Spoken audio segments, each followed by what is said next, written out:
내 안에 거하라. 나도 너희 안에 거하리라.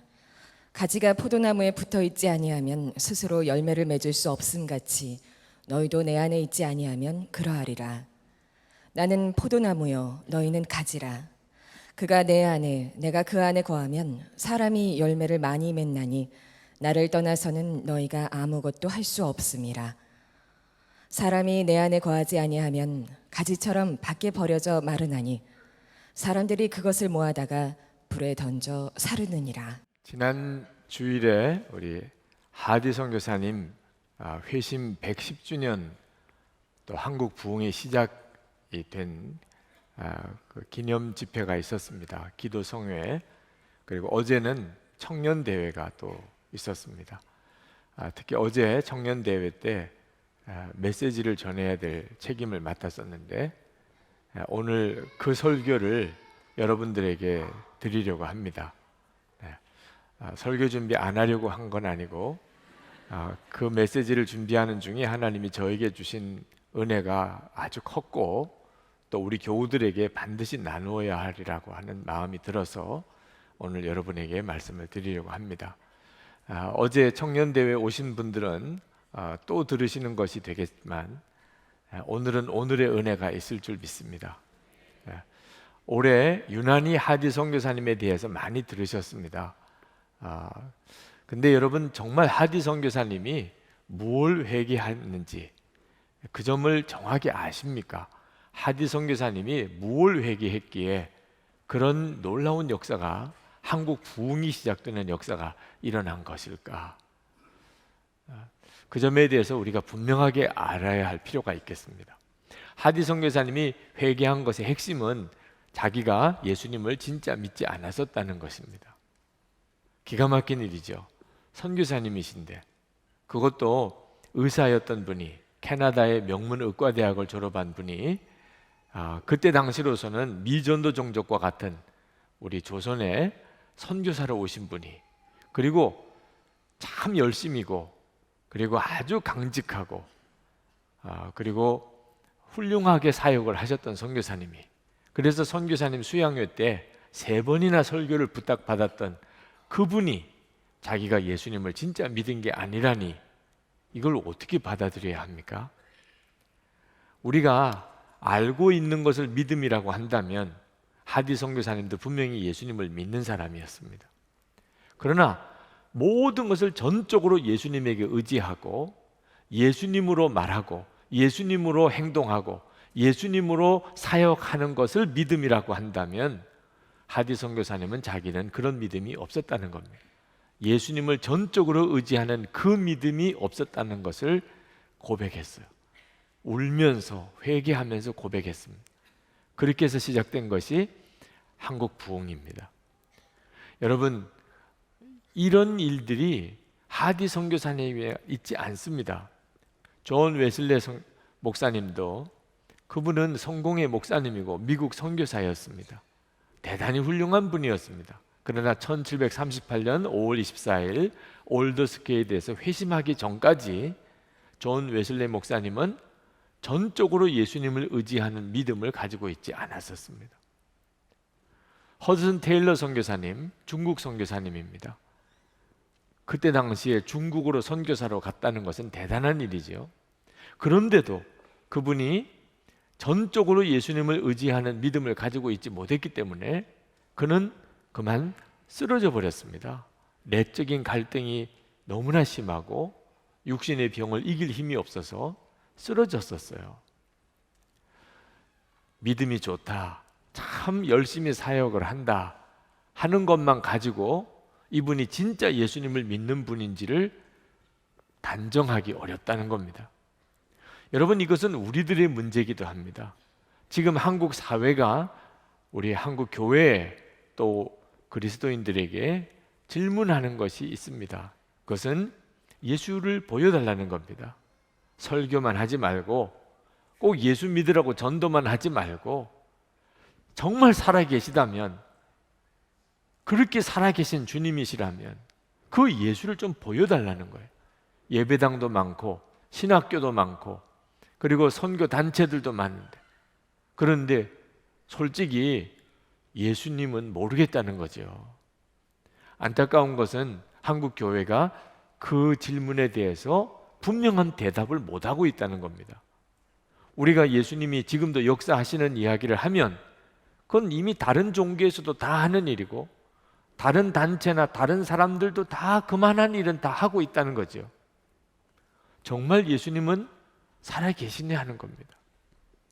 여러분, 어떻게 예수를 안 믿는 사람에게 살아계신 예수님을 보여줄 수가 있나요? 그러나 예수님은 놀라운 말씀을 하셨다는 사실을 기억해야 합니다.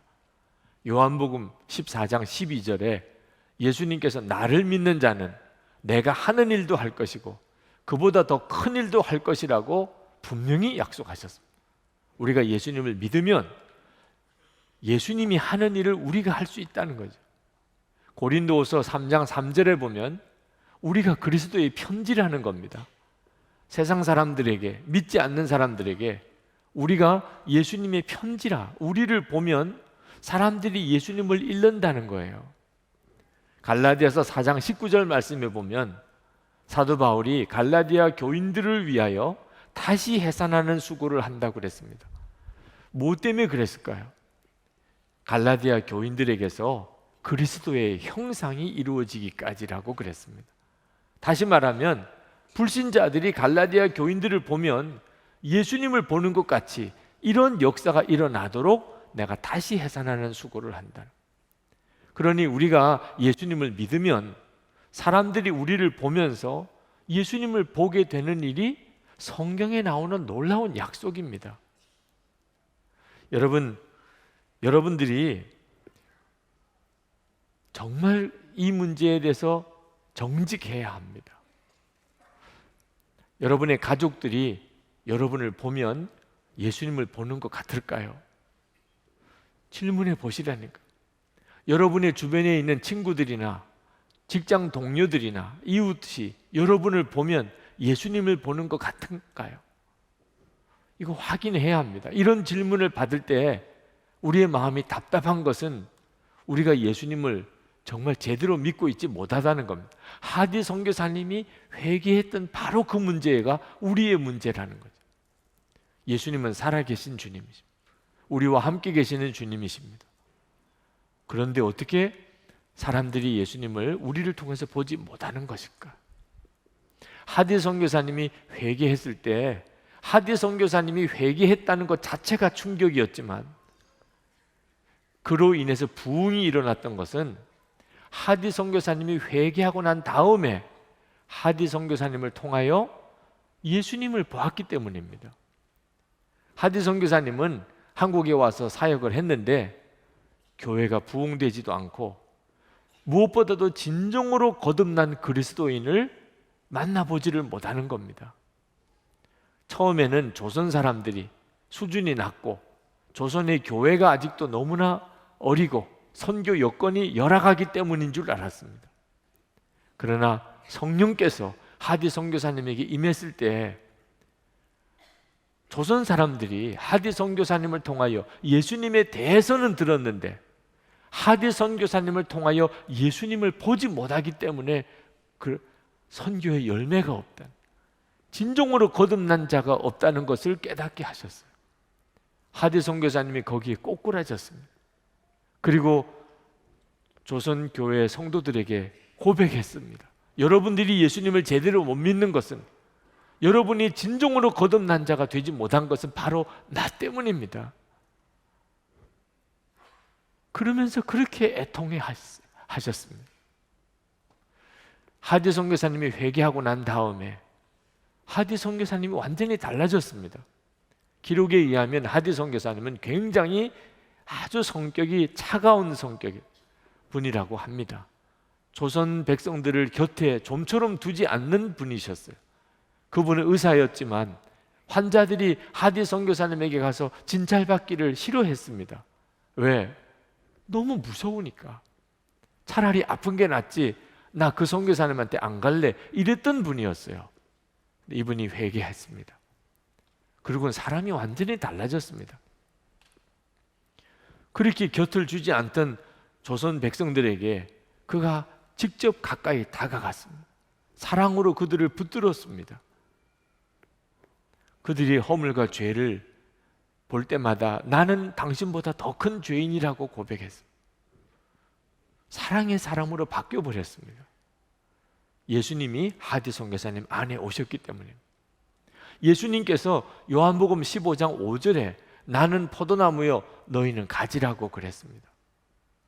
여러분, 이 말씀은 그냥 좋은 말씀으로 여러분이 알고 넘어갈 말씀이 아닙니다.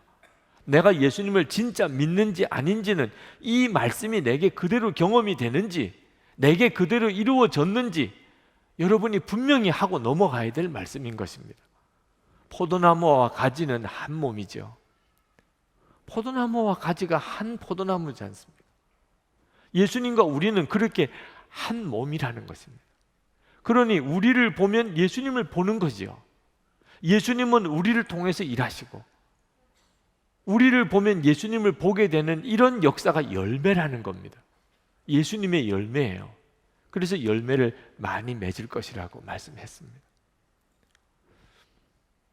정말 나를 통해서 그런 열매가 맺어지고 있나? 예수를 믿는 게 중요한 게 아니고 예수를 믿는 열매가 나타나고 있나 하는 겁니다. 우리는 예수님을 믿고 구원받았다고 감사하고 감격해 합니다. 우리의 그 더러운 죄가 다 용서받았고 하나님과 우리 사이에 원수가 된 것을 주님이 다 파하시고 우리를 자녀 삼으시는 그 엄청난 사랑을 우리가 받았다고, 이것을 믿기만 하면 구원받는다고 우리는 확신합니다. 그러나 여러분, 이 믿음이 진짜 믿음이라면 우리도 나에게 잘못한 사람을 용서하고 원수도 사랑하는 거기까지 가야 비로소 이 믿음이 진실인 것입니다. 하나님은 나를 그렇게 용서하셨고 나를 그렇게 사랑하셨고 내가 지옥에 갈 수밖에 없는 나를 하나님 자녀 삼으신 이 사실을 진짜 믿는다면서 미운 사람은 여전히 미운 사람, 용서 못할 사람은 여전히 용서 못하고 산다면 여러분, 그걸 어떻게 믿는 거라고 말할 수 있겠습니까? 우리는 쉽게 말할 수 없는 죄인이 용서받았다고 고백하지만 정말 말할 수 없는 죄인이라고 그렇게 깨달았습니까? 정말 그랬다면 어찌 그렇게 화를 많이 냅니까? 말할 수 없는 죄인이 화낼 자격이 있습니까? 안 믿는 거죠. 진짜 자기가 말할 수 없는 죄인이었다는 사실을 아직도 깨닫지 못하는 것입니다. 여러분, 하나님이 여러분을 사랑하셔서 독생자를 여러분을 위해서 대신 주시기까지 사랑하셨다고 진짜 믿습니까? 여러분이 그 사실을 정말 믿는다면 우리 중에 하나님이 가장 사랑하는 사람이 누구냐고 할 때 나지요라고 금방 대답이 나올 것입니다. 분명히 하나님이 나를 사랑하신다고 믿는다면서 찬송도 그렇게 하면서 사실 마음속에는 하나님은 왜 내게는 응답 안 하시고 왜 하나님은 내게 축복 안 하시나, 이렇게 생각하고 있다면 세상에 그런 믿음이 어디 있습니까? 여러분, 예수님이 진짜 여러분의 마음에 계시다고 믿으십니까? 그렇다면 이제부터 싸움이 없지요. 예수님이 내 마음에 계신데 어떻게 부부가 싸우고 어떻게 교인끼리 싸웁니까?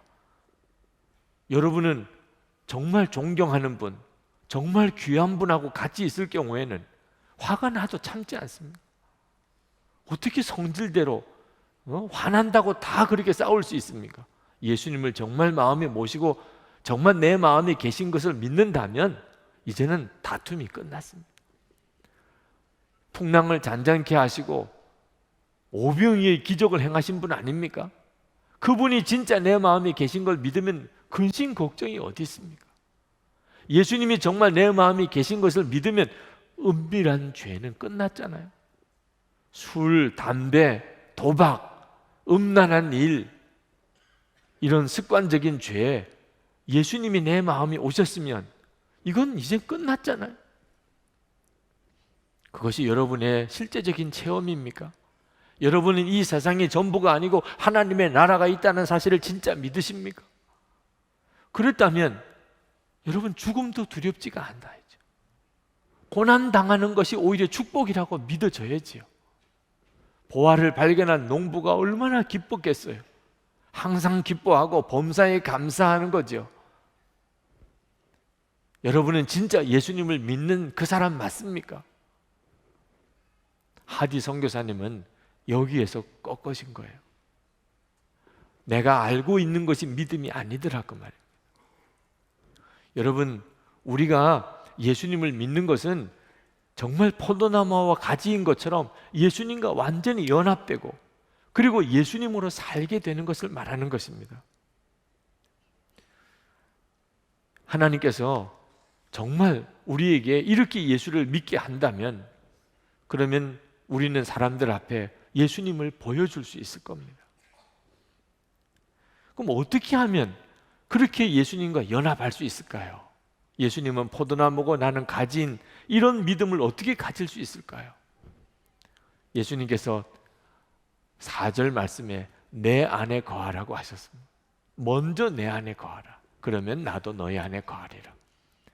여러분, 우리가 예수님이 우리에게 오셨다고 이렇게만 믿을 게 아닙니다. 먼저 해야 될 일이 있습니다. 내 안에 거하라. 주님 안에 거하는 것입니다. 어떻게 예수님 안에 거할지요?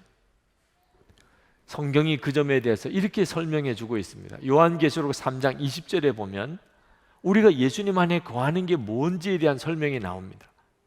볼지어다 내가 문 밖에 서서 두드리노니 누구든지 내 음성을 듣고 문을 열면 내가 그에게로 들어가 그와 더불어 먹고 그는 나와 더불어 먹으리라. 마음을 열면 그러면 주님이 우리 안에 오신다는 겁니다. 우리가 주님 안에 거하면 주님이 우리 안에 거하신다고 했습니다. 그러니 우리가 주님 안에 거하는 것은 마음을 여는 것입니다.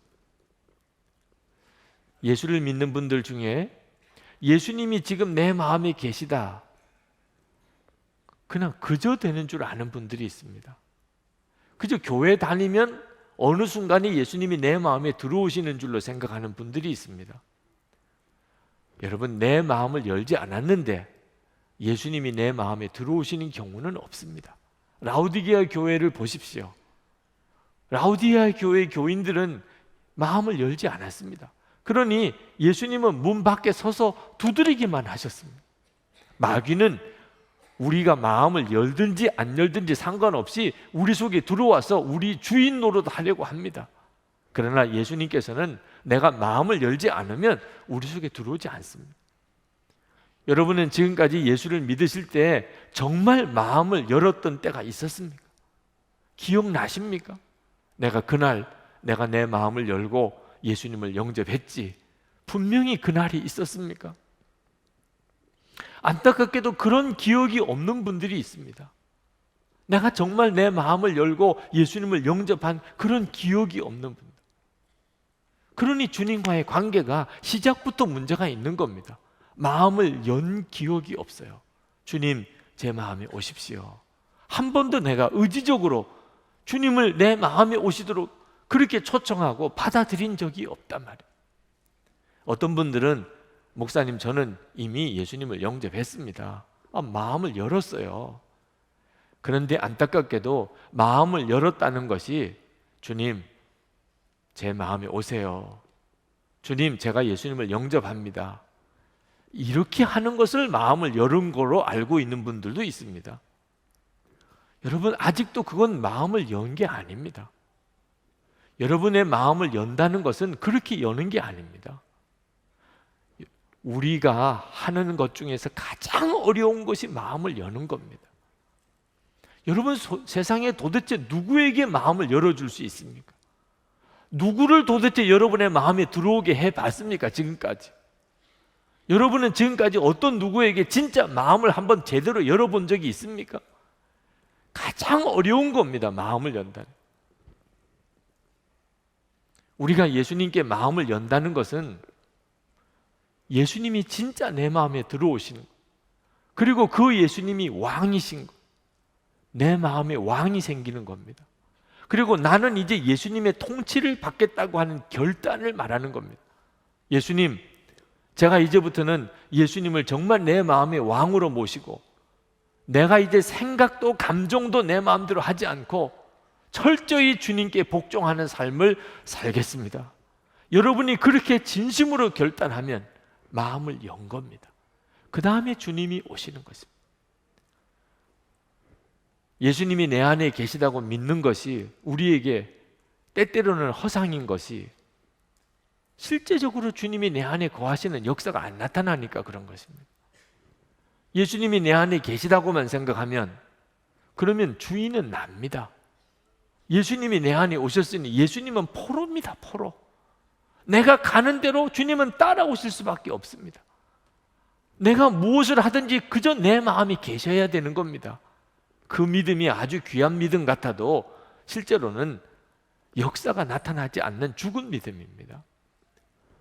여러분, 내가 예수님 안에 거하는 것이 먼저 되어야 주님이 우리 안에 거하시는 것이 실제가 됩니다.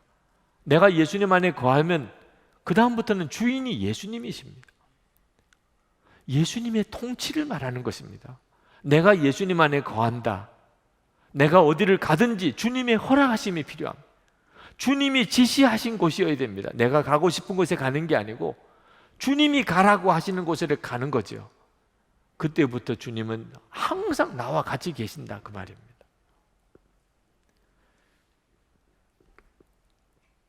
예수님을 믿어도 왜 삶이 변하지 않는가?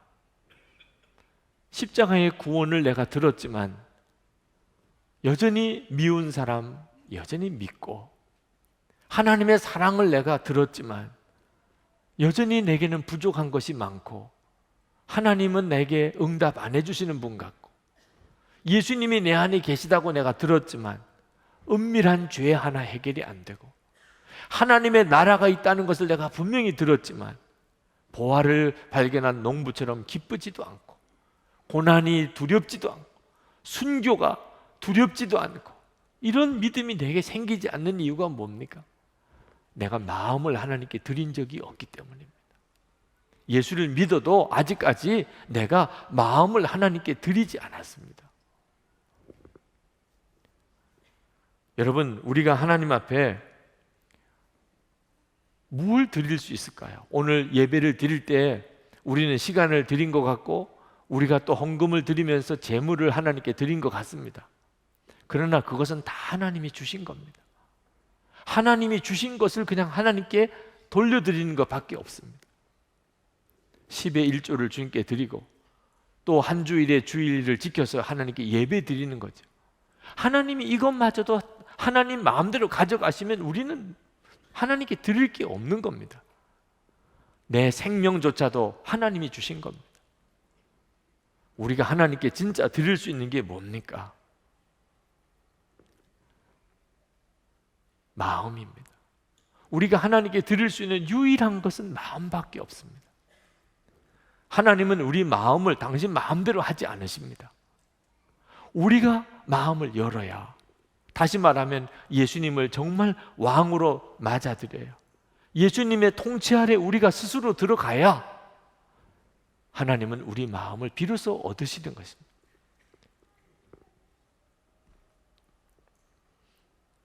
여러분이 어른이 되고 난 다음에 여러분에게는 왕이 있었습니까? 여러분이 어느 정도 자라고 난 다음 어른이 되고 난 다음에 우리는 다 마음대로 살려고 했지 왕을 두기를 싫어했습니다.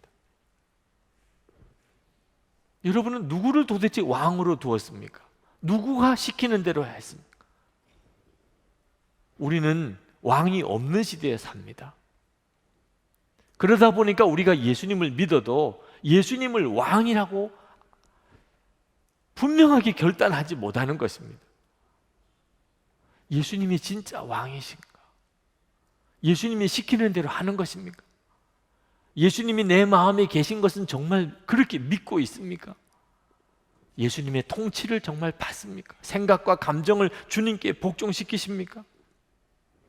우리는 예수님을 왕이라고 고백은 하지만 말뿐에 불과하지 실제로는 그렇게 하지 않고 있습니다. 우리가 진짜 예수님을 내 마음의 왕으로 맞아들이고 그리고 예수님의 통치 아래 있다면 삶은 반드시 변하게 되어 있습니다. 여러분, 존경하는 학교의 은사분을 그분과 함께 산다면 여러분 직장의 여러분의 상사 또는 사장, 그분과 여러분이 함께 산다면, 여러분 목사와 함께 산다면 아마 여러분은 굉장히 신경이 쓰이실 겁니다. 매사에 신경이 쓰이잖아요. 의식이 되잖아요. 여러분의 생활이 완전히 바꿔질 것입니다. 여러분 부모님과 함께 살아도, 자녀들과 같이 살아도, 사위가 들어와도, 며느리가 들어와도, 자녀가 태어나도, 손주가 태어나도 여러분의 삶에는 변화가 오지 않습니까? 예수님이 진짜 내 마음에 왕으로 오셨다면 어떻게 사람이 안 바뀔 수가 있습니까? 예수님이 진짜 내 마음의 왕이시라면 마음이 바꿔질 수밖에 없지요. 마음이 바꿔지면 삶이 다 바꿔지는 것입니다. 우리가 예수님을 믿고도 삶의 변화가 없고 사역의 열매가 없다면 이유는 하나밖에 없습니다. 내가 예수님을 왕으로 여기지 않는 것입니다. 내가 예수님을 전혀 의식도 안 하고 사는 것입니다. 실제로 내 모든 삶 속에서 예수님은 무시당하고 있는 것입니다. 이것이 진짜 안타까운 일입니다. 혹시 오늘 예배드리고 나가시면서 여러분 중에 이런 마음을 가지실 분이 계실지 모르겠습니다. 예수님이 따라가시려고 해요. 그래서 예수님 왜 이러세요? 왜 따라오시려고 그래요? 가만히 계세요. 왜 세상에 나오시려고 하세요? 이런 마음을 가지시는 분들이 실제로 있으십니다. 그저 교회에서 예배 드릴 때만 예수님이, 여기 예배당만 딱 나가면 예수님은 생각도 안 합니다. 왕이 계신 사람이 그럴 수 있습니까? 마음에 예수님이 왕인 사람이 그럴 수 있어요? 생각도 안 하는 왕이 어디 있습니까? 의식도 안 하는 왕이 어디 있습니까? 내 모든 생각과 감정의 왕이십니다. 여러분의 마음에 예수님이 통치자가 되지 못하신다면, 그렇다면 마귀가 여러분의 마음의 주인 노릇하고 있는 거 아십니까? 여러분의 마음이 왜 복잡합니까? 예수님이 왕이 아니시기 때문입니다. 마귀는 우리 속에서 우리 마음을 틀어쥐고 있습니다. 마음이 중요한 걸 알기 때문입니다. 그리고 마귀가 하는 일은 예수님이 우리 마음의 왕 되시는 것을 무슨 일이 있어도 막으려고 하는 것입니다. 그래서 우리가 예수님을 마음의 왕으로 영접하는 것을 자꾸만 뒤로 미루는 겁니다. 그렇기 때문에 우리의 삶에 문제가 생깁니다. 교인과 불륜에 빠진 목사가 생깁니다. 불법을 행하여서 구속을 당한 장로가 생깁니다. 뇌물을 받은 것 때문에 실직한 권사가 생깁니다. 먹고 살기 어렵다고 술집에 나가서 일하는 여자 집사들이 생깁니다. 일이 너무 바쁘다고, 시간이 없다고, 주의 일은 그만두겠다고 하는 교인들이 생깁니다. 헌금이 줄어들었다고 선교사님에게 보내는 선교비를 줄이겠다고 나서는 교회가 생깁니다. 유혹이 커서가 아닙니다. 어려움이 심하기 때문이 아닙니다. 예수님이 마음의 왕이 아니시니까 그렇게 되는 겁니다. 마귀가 마음의 주인 노릇하니까 이런 말도 안 되는 결과가 나오는 것입니다. 이용도 목사님이 쓰신 마음을 붙잡아 주십시오 라는 시가 있습니다. 주여, 글쎄 이를 어찌하나요? 마음을 결심의 띠로 꽁꽁 묶어 주님의 제단에 바치고 정성스레 들어 올리노라면 어느덧 묶였던 띠가 끊어지고 모았던 마음이 산산이 풀어져 이 바람 저 바람에 날리고 마니 글쎄 이를 어떻게 하면 좋습니까? 얼마 후에는 또 흩어진 마음을 집어 모으느라고 눈물을 짜면서 애를 팍팍 쓰고 나니 주님의 제단에 한 번도 알뜰한 재물을 바쳐보지는 못하고 밤낮 이 짓만 하다가 서산에 해가 떨어져 버리고 말면 어찌합니까 주님이시여. 여러분 지금 이런 마음 아니십니까? 어떻게 한번 내 평생 마음 한번 묶어서 주님 앞에 드려본 적이 없습니다. 왜 그렇게 마음이 갈기갈기 찢어지는지. 여러분, 우리 힘으로는 우리 마음 못 묶습니다. 예수님 내 마음의 왕으로 맞아들이는 일 밖에는 방법이 없습니다.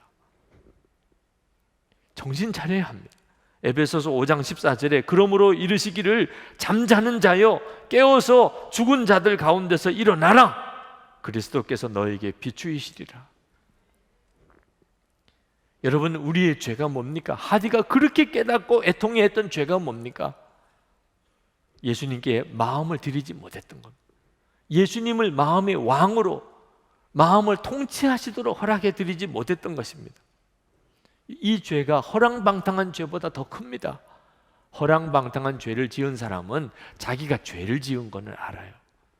그러나 예수님을 마음의 왕으로 모시지 못한 사람은 때때로 그저 열심히 교회 다닌다고 자기는 잘하는 줄 압니다. 자기 나름대로 열심히 가정 꾸리고 교회 생활 한다고 자기는 괜찮은 줄 알아요. 오히려 하나님을 원망합니다. 나는 이렇게 열심히 하는데 하나님은 왜 역사 안 해주세요? 그러니 정말 무서운 죄지요. 여러분, 우리가 예수님을 믿고 받은 가장 놀라운 축복은 만왕의 왕이신 예수님께서 내 마음에 오신 것입니다. 오순절 마가의 다락방에 120문도가 성령을 받았을 때 그 성령님을 통하여 예수님께서 제자들의 마음에 영원히 임하셨습니다.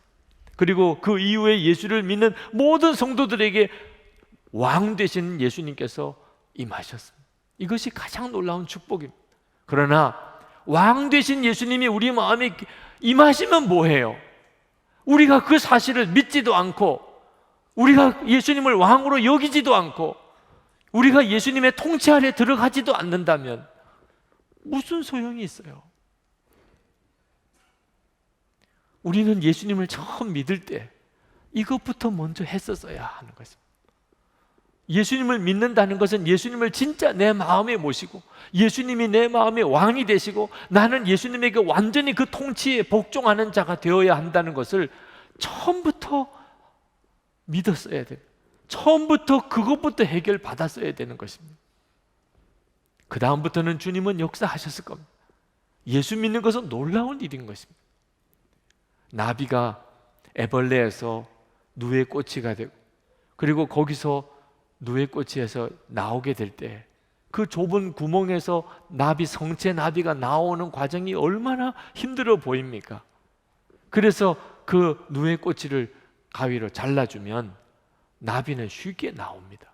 그러나 그렇게 나온 나비는 날지를 못한다는 거예요. 나비가 누에 꼬치 구멍을 통해서 어렵게 나올 때 그 날개가 단련이 된다는 거예요. 그래서 그 누에 꼬치를 나오게 되면 그 나비는 날아오를 수가 있습니다. 우리가 예수님을 처음 믿을 때 예수님을 나의 왕으로 모시고 그리고 이제는 예수님의 통치 아래 내가 들어가는 이 결단이 그때 분명했었다면 그렇다면 우리는 예수님을 마음에 모시고 정말 나비처럼 날아다니는 신앙생활을 했을 것입니다. 왜 우리가 능력이 없이 삽니까? 왜 삶의 변화가 없습니까? 우리의 사역에 왜 열매가 없나요? 예수님의 왕되심을 분명하게 하게 하지 못했기 때문에 하나님은 오늘 이 시간 우리들을 기쁘게 맞으시지만 우리의 마음을 알기를 정말 원하십니다. 하나님은 관심이 있는 것이 우리의 마음입니다.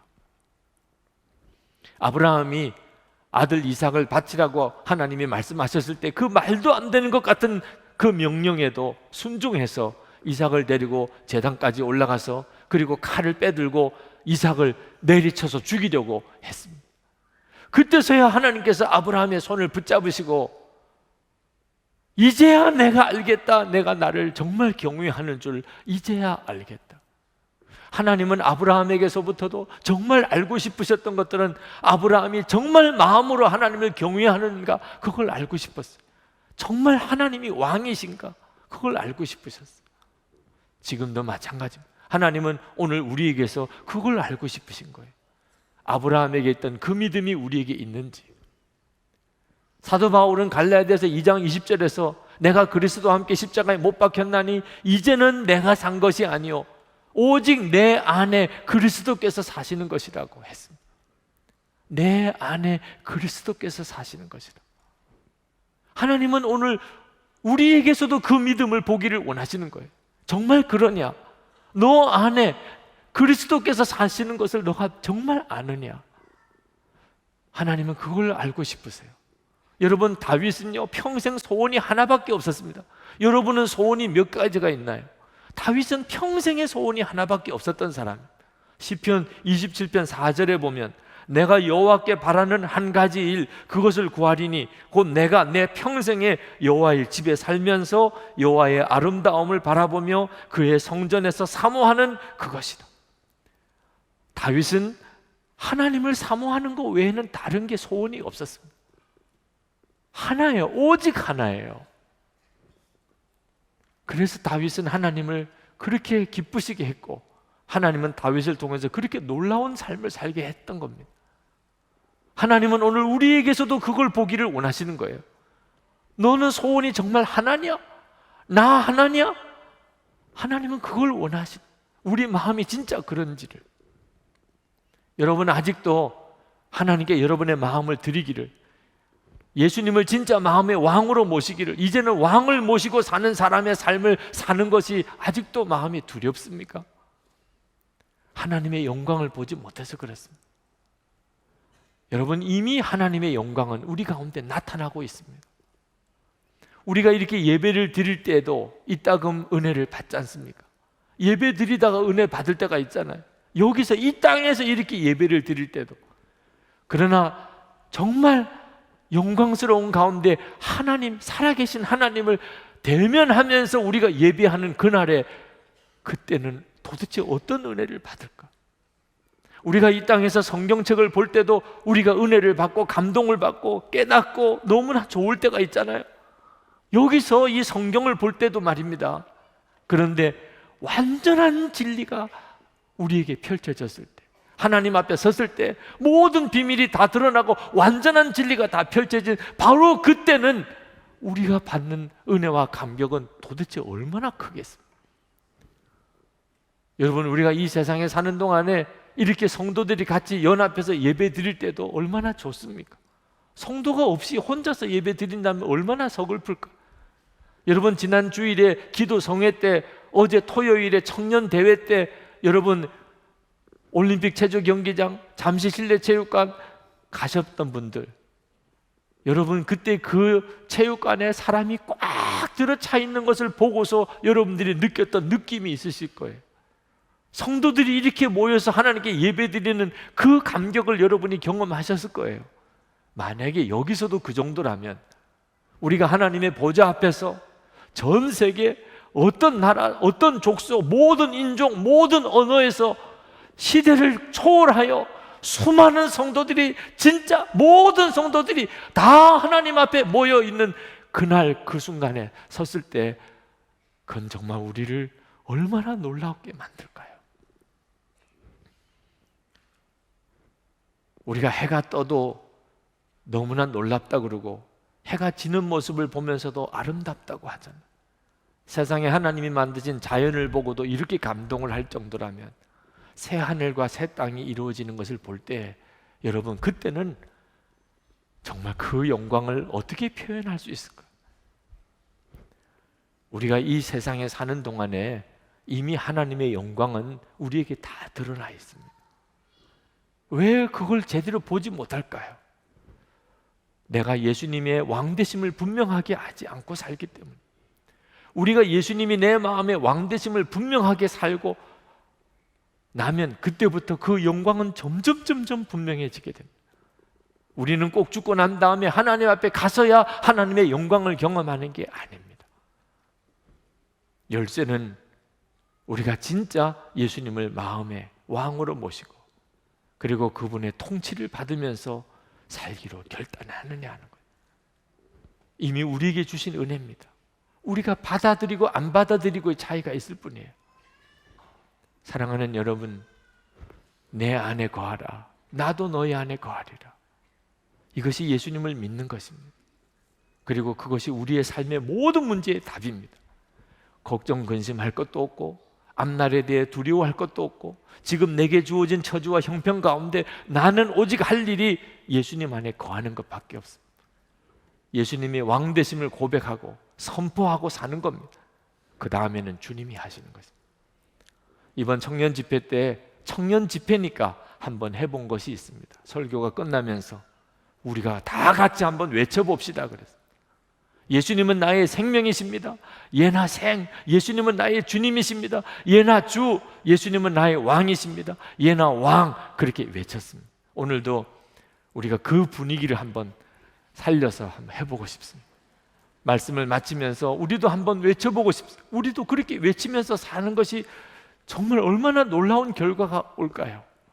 제가 예수님은 나의 생명이십니다 하면 다 같이 예나 생, 예수님은 나의 주님이십니다 하면 다 같이 예나 주, 예수님이 나의 왕이십니다 다 같이 예나 왕 하고 한번 외쳐보십시다. 준비되셨습니까? 예수님은 나의 생명이십니다. 예나 생, 예수님은 나의 주님이십니다. 예나 주, 예수님은 나의 왕이십니다. 예나 왕. 기도합시다. 주님, 이렇게 고백하면서 살게 해 주옵소서. 이렇게 외치면서 살게 해 주옵소서. 예수님의 살아계심을 증거하며 살게 해 주옵소서. 기도합시다. 은혜와 사랑에 충만하신 하나님, 놀라우신 하나님의 은혜를 주의 사랑하는 모든 성도들에게 부으소서. 사모하며 하나님 갈급하는 마음에 주님 응답하시고 역사해 주소서. 주님은 살아계시고 우리와 함께 계시고 역사하시는 주님이신 것을 믿습니다. 놀라우신 하나님, 긍휼과 은혜로 도와주시는 주님, 긍휼과 은총으로 도와소서. 하나님의 놀라운 은혜로 도와소서. 하나님 역사를 도와소서. 하나님의 살아계심을 우리 가운데 놀라우게 드러내 보여주옵소서. 마음이 간절하며 하나님 갈급합니다.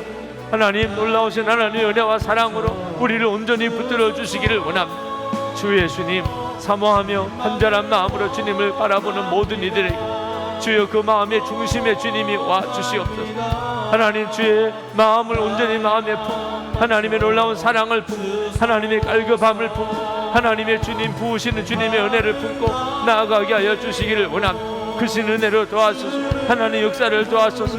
아버지 하나님, 오늘도 하나님 주님만 갈망하며 사모하며 소원하는 하나님 사랑하는 성도들을 주여 받아 주소서. 주여 역사하여 주소서. 하나님의 충만하신 놀라운 은혜를 하나님 부어주시기를 원합니다.